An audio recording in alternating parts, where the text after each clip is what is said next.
Ya Allah, umat-Mu selalu bersukacita karena semangatnya telah Engkau baharui.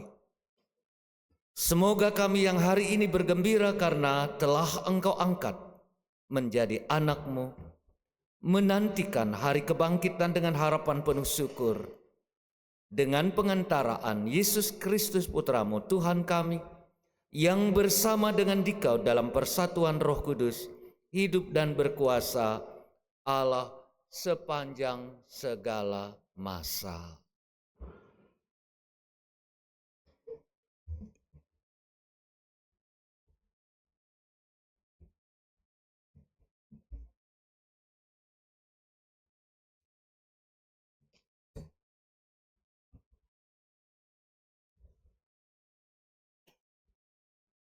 Bacaan dari Kisah Para Rasul. Pada hari Pentakosta, bangkitlah Petrus berdiri bersama ke-11 rasul. Dengan suara nyaring, ia berkata kepada orang banyak, "Hai kamu orang Yahudi dan kamu semua yang tinggal di Yerusalem, ketahuilah dan camkanlah perkataanku ini.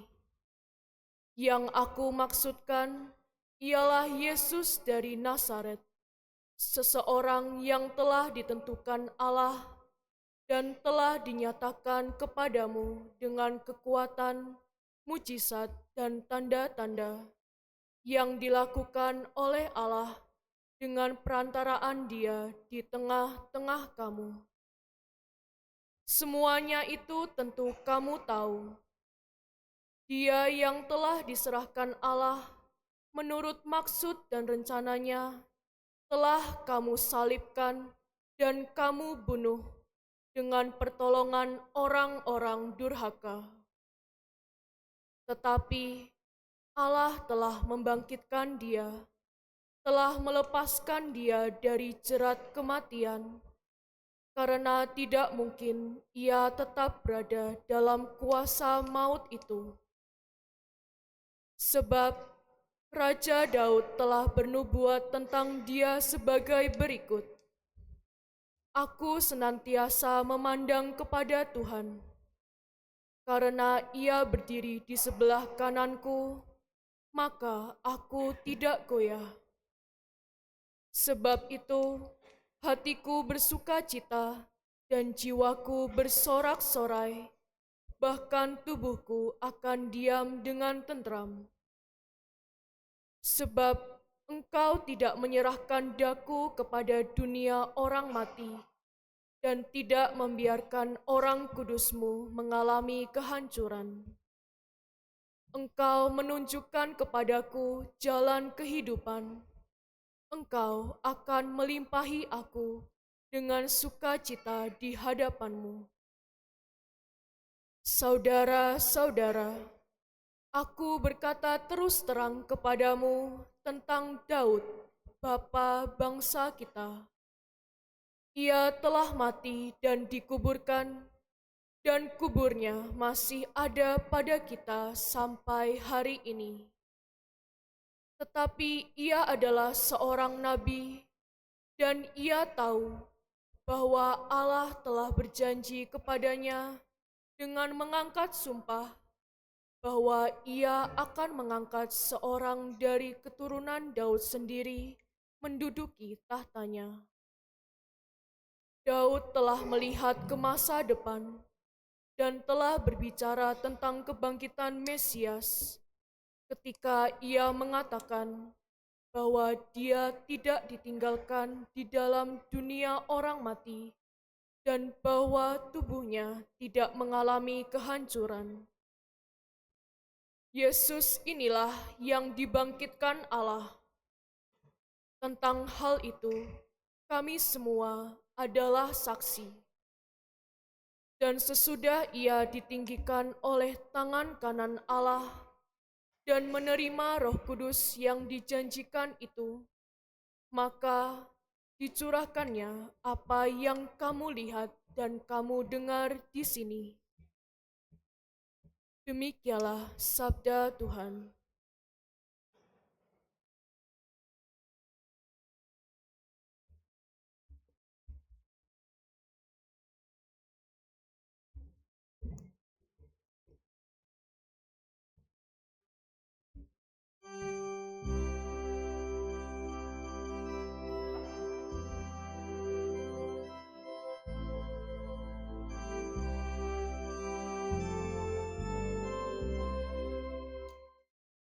Tuhan, Engkau memberitahukan kepadaku jalan kehidupan.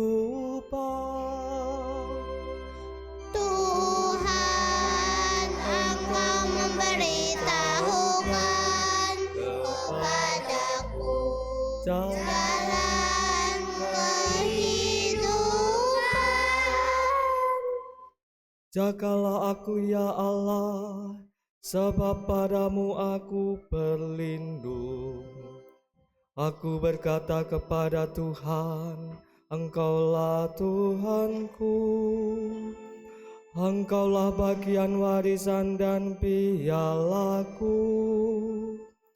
Engkau sendirilah yang meneguhkan bagian yang diundikan kepadaku. Tuhan, Engkau memberitahukan kepadaku jalan kehidupan. Aku memuji Tuhan yang telah memberi nasihat kepadaku. Pada waktu malam aku diajar oleh hati nuraniku. Aku senantiasa memandang kepada Tuhan, karena Ia berdiri di sebelah kananku, aku tidak goyah. Tuhan, Engkau memberitahukan kepadaku jalan kehidupan. Sebab itu hatiku bersukacita dan jiwaku bersorak-sorai, dan tubuhku akan diam dengan tenteram. Sebab Engkau tidak menyerahkan aku ke dunia orang mati, dan tidak membiarkan orang kudus-Mu melihat kebinasaan. Tuhan, Engkau memberitahukan kepadaku jalan kehidupan. Engkau memberitahukan kepadaku jalan kehidupan. Di hadapan-Mu ada sukacita berlimpah, dan tangan kanan-Mu ada nikmat yang abadi. Tuhan, Engkau memberitahukan kepadaku jalan kehidupan.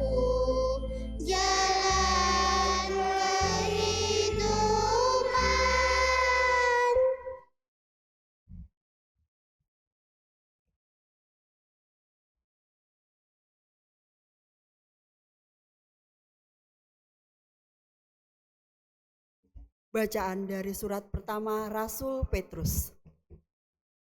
Saudara-saudara terkasih, Allah yang menghakimi semua orang menurut perbuatannya tanpa pandang muka, kamu sebut Bapa. Maka hendaklah kamu hidup dengan takwa selama kamu menumpang di dunia ini. Sebab kamu tahu bahwa kamu telah ditebus dari cara hidupmu yang sia-sia, yang kamu warisi dari nenek moyangmu. Kamu telah ditebus bukan dengan barang yang fana, bukan pula dengan perak atau emas, melainkan dengan darah yang mahal, yaitu darah Kristus, yang sama seperti darah anak domba yang tak bernoda dan tak bercacat. Kristus telah dipilih sebelum dunia dijadikan, tetapi baru menyatakan dirinya pada zaman akhir karena kamu. Oleh Dialah kamu percaya kepada Allah, yang telah membangkitkan Dia dari antara orang mati dan yang telah memuliakannya, sehingga iman dan pengharapanmu tertuju kepada Allah. Demikianlah sabda Tuhan.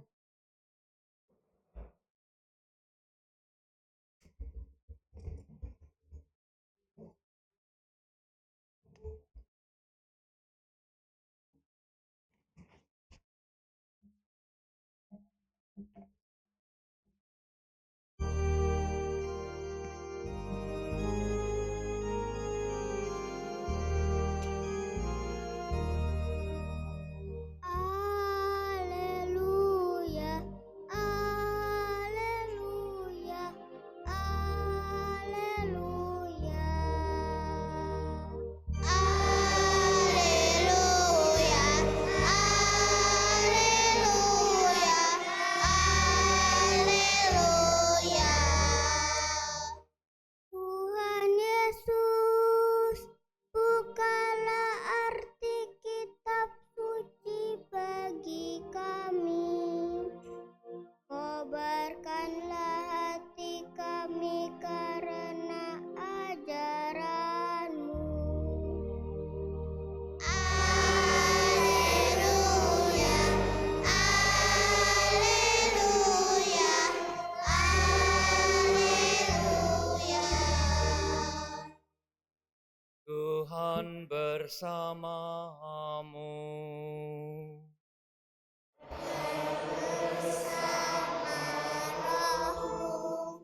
Inilah Injil suci menurut Santo Lukas.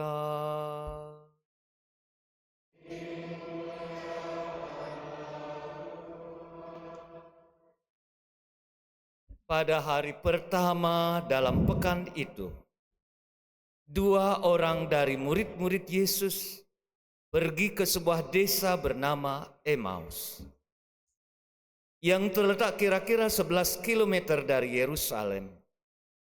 Dan mereka bercakap-cakap tentang segala sesuatu yang telah terjadi.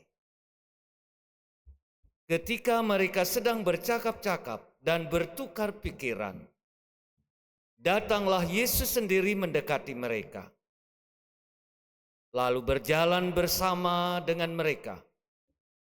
Tetapi ada sesuatu yang menghalangi mata mereka, sehingga mereka tidak dapat mengenali Dia. Yesus berkata kepada mereka, "Apa yang kamu percakapkan sementara kamu berjalan?" Lalu berhentilah mereka dengan muka muram. Seorang dari mereka namanya Kleofas menjawabnya, "Apakah engkau satu-satunya orang asing di Yerusalem yang tidak tahu apa yang terjadi di situ pada hari-hari ini?" Katanya kepada mereka, "Apa itu?" Jawab mereka, "Apa yang terjadi dengan Yesus orang Nazaret? Dia adalah seorang nabi yang berkuasa dalam pekerjaan dan perkataan di hadapan Allah dan di hadapan seluruh bangsa kami. Tetapi imam-imam kepala dan pemimpin-pemimpin kami telah menyerahkan Dia untuk dihukum mati. Dan mereka telah menyalibkannya. Padahal kami dahulu mengharapkan bahwa Dialah yang akan membebaskan bangsa Israel. Sementara itu telah lewat 3 hari sejak semuanya itu terjadi. Tetapi beberapa perempuan dari kalangan kami telah mengejutkan kami. Pagi-pagi buta mereka telah pergi ke kubur dan tidak menemukan jenazahnya. Lalu mereka datang dengan berita bahwa telah kelihatan kepada mereka malaikat-malaikat yang mengatakan bahwa Yesus hidup. Beberapa teman kami telah pergi ke kubur itu dan mendapati sama seperti yang dikatakan perempuan-perempuan itu. Tetapi Yesus sendiri tidak mereka lihat. Lalu Yesus berkata kepada mereka, "Hai kamu orang bodoh, betapa lambannya hatimu untuk mempercayai segala sesuatu yang telah dikatakan para nabi. Bukankah Mesias harus menderita semuanya itu untuk masuk ke dalam kemuliaannya? Lalu ia menjelaskan kepada mereka apa yang tertulis tentang dia dalam seluruh kitab suci. Mulai dari kitab Musa dan segala kitab nabi-nabi. Mereka mendekati desa yang mereka tuju. Lalu ia berbuat seolah-olah hendak meneruskan perjalanannya. Tetapi mereka sangat mendesaknya. Tinggallah bersama-sama dengan kami. Sebab hari telah menjelang malam dan matahari hampir terbenam. Lalu masuklah ia untuk tinggal bersama-sama dengan mereka. Waktu duduk makan dengan mereka, ia mengambil roti, memberkati, lalu memecah-mecahkannya dan memberikannya kepada mereka. Ketika itu terbukalah mata mereka, dan mereka pun mengenali dia. Tetapi Yesus lenyap dari tengah-tengah mereka.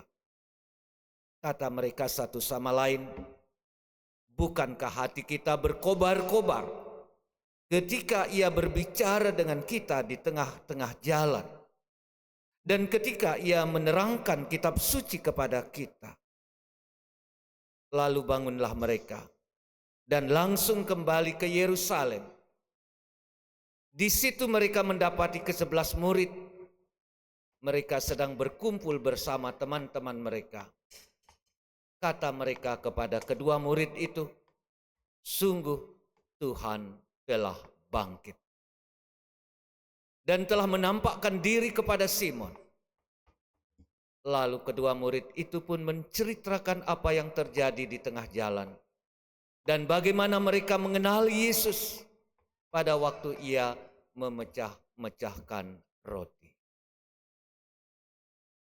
Demikianlah Injil Tuhan.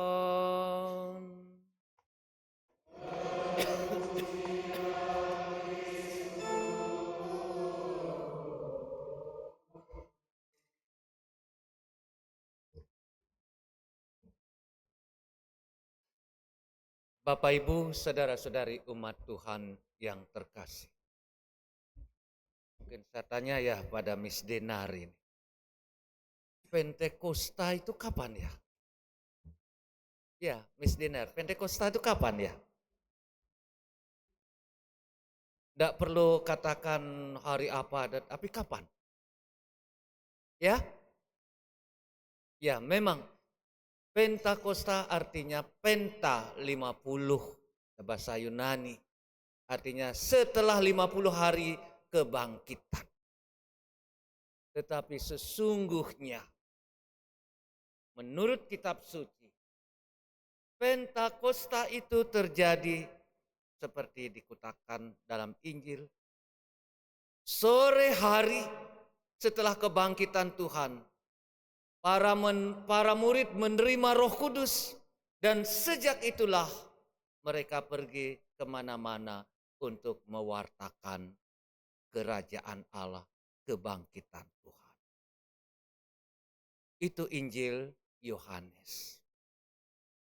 Sementara Injil Sinoptik mencoba menjelaskan bertahap-tahap bagaimana berulang kali Yesus menampakkan diri untuk meneguhkan mereka supaya mereka sungguh-sungguh percaya Yesus bangkit, baru setelah mereka yakin mereka diutus.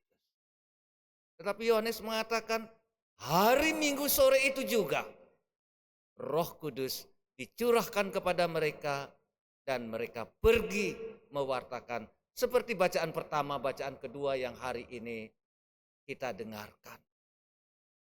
Bagaimana setelah kebangkitan Tuhan, mereka mengalami sesuatu yang baru dalam hidup mereka. Di mana mereka sebelumnya kecewa sama sekali. Sangat kecewa.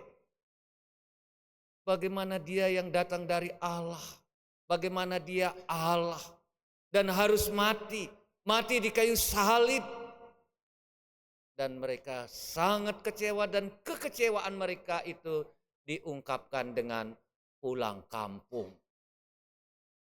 kembali ke pekerjaan mereka, mengais ikan, menangkap ikan di danau Genesaret, karena mereka kecewa. Harapan mereka tidak terpenuhi. Mereka mengharapkan Yesus yang akan membebaskan mereka dari perbudakan Roma, penjajahan Roma. Nyatanya yang kita harapkan mati di kayu salib. Dan hari ini kita mendengarkan dalam bacaan Injil kekecewaan dua murid yang diungkapkan dengan pulang kampung. Pulang kampung ke Emmaus, berjalan kaki. Dan Yesus ada di tengah-tengah mereka. Tetapi mereka tidak kenal. Injil mencatat ada sesuatu yang menghalangi mata mereka. Demikian juga beberapa kali penampakan. Ketika mereka mencari ikan. Semalaman mereka tidak mendapatkan apa-apa. Mereka mengeluh. Tetapi ketika Yesus mengatakan, tebarkan ikanmu di sebelah sana. Tebarkan jalamu. Dan mereka mendapatkan ikan yang luar biasa. Sehingga perahu-perahu yang lagi di pantai diminta untuk membantu mereka. Di tengah-tengah pengalaman pahit yang mereka alami. Justru Yesus hadir.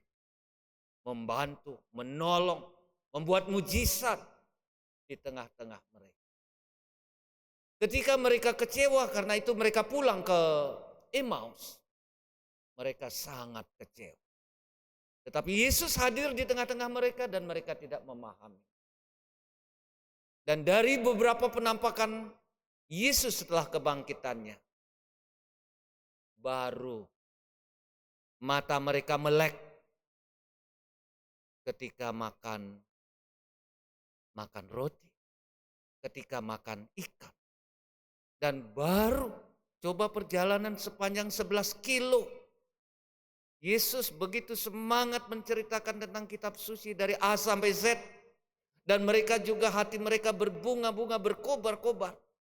Tetapi mereka tidak memahami, mengenal bahwa yang menjelaskan kitab suci itu adalah Yesus sendiri. Tetapi mereka tidak kenal. Dan baru mereka kenal, oh itu Yesus. Ketika makan bersama. Ketika Yesus memecah-mecah roti. Membagikan. Dan itulah saat-saat mereka mengenal Yesus. Bapak Ibu, saudara-saudari yang terkasih. Saat ini justru di mana kita bisa mengenal Yesus adalah saat Ekaristi. Ekaristi yang kita rayakan ini justru disusun dari perjalanan dua murid ke Emmaus yang kecewa. Ada pembacaan kitab suci. Seperti dikatakan Yesus menjelaskan seluruh kitab nabi-nabi. Karena itu hari Minggu kalau kita mendengarkan bacaan yang pertama pasti perjanjian lama. Yang kedua pasti perjanjian baru. Dan kemudian Injil. Dan itu saling berkaitan. Saling mempersiapkan. Dan lalu pada saatnya lah kita merayakan Ekaristi ini. Ketika kita mendengarkan sungguh-sungguh firman Tuhan. Baru kita sungguh-sungguh akan mengalami kehadiran Tuhan. Persiapan bukan hanya ketika kita di gereja. Tetapi kalau di rumah kita sudah membaca sekurang-kurangnya firman Tuhan yang akan dibacakan pada hari Minggu. Tinggal pada hari Minggu ketika kita mendengarkan kembali. Ketika sedikit ada khotbah dan lain sebagainya. Itu yang membuat, seharusnya itu yang membuat hati kita berkobar-kobar. Dan hati yang berkobar-kobar akan membantu kita mengenali, memahami Tuhan Yesus yang kita rayakan dalam perayaan Ekaristi.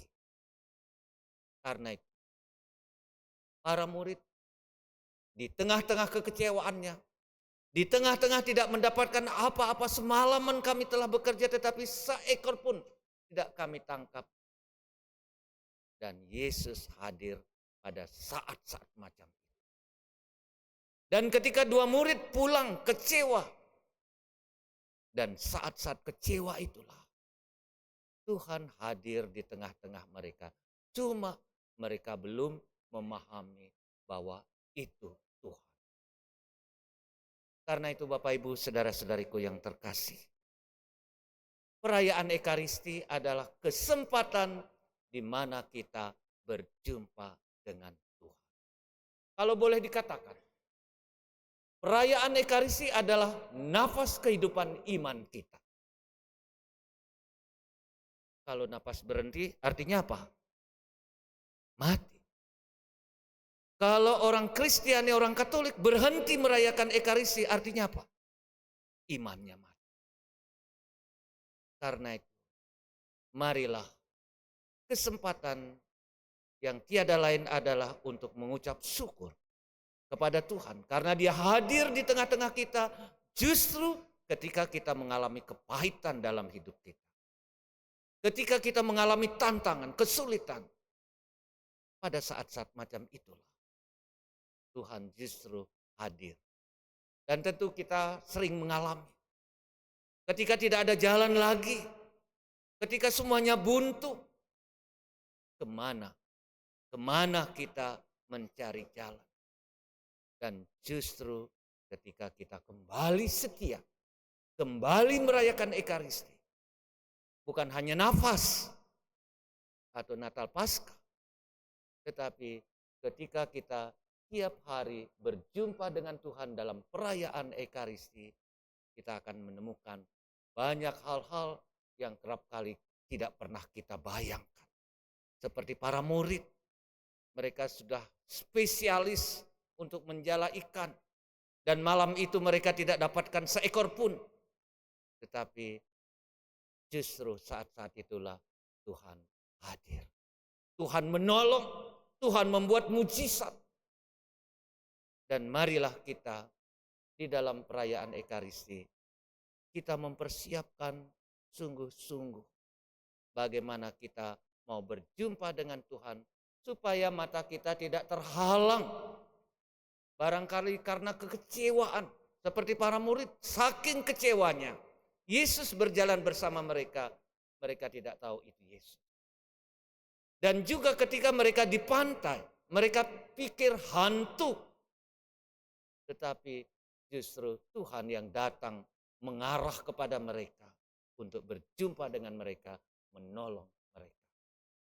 Karena itu, sebagai umat Kristiani, kekuatan kita ada dalam Ekaristi. Kekuatan kita sebagai umat Kristiani ada dalam Ekaristi. Karena itu jangan pernah meninggalkan Ekaristi. Karena itulah kesempatan dan banyak kesempatan untuk berjumpa dengan Tuhan, melihat Tuhan, dan mengalami kehadiran Tuhan. Karena itu mari kita berdiri, kita perbaharui iman kepercayaan kita, bahwa kita mau tetap teguh karena Tuhan telah memberikan dirinya kepada kita di dalam perayaan Ekaristi yang kita rayakan.